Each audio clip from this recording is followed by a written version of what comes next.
My name's Professor Trent Munro, and I'm a Professor of Biotechnology at the University of Queensland.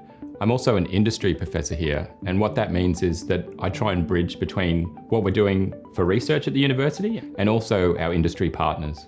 So my area of science is really focused on how we can use biology to create products of the future.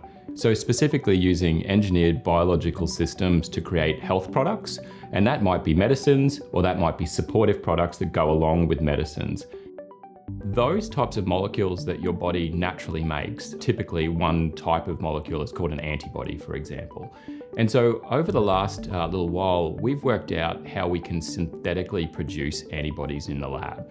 And so that technology, that ability to be able to design custom antibodies that might be against a target that's relevant for a particular disease, say cancer, or it might be relevant for a particular infectious disease, something like Hendra virus, which some of you may have heard of. We can actually design molecules, produce them in the lab, and then test their efficacy to see if they'll help in the fight against that particular disease. Specialist facilities means that we can actually do the early stage manufacturing of next generation products, whether that be therapeutics and vaccines. We can study those and look at the qualities of those products, and then we can figure out whether they're suitable for being translated or partnering with industry. We can use a range of techniques. We can use big data, we can use genomics, and we can use genetic engineering. And putting those tools together lets us create more complex products than we would have ever dreamed possible before. A big part of our group that's involved in training, and that's helping students figure out how they're going to get into biotechnology and have a long-term career in biotechnology. So we've had a training centre that we've actually been running for the last 5 years to create the workforce of tomorrow.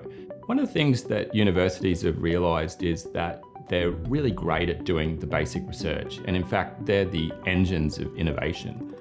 But one of the things Australia's realised is that we're not so great always at converting that great basic research into products and financial gains for the country.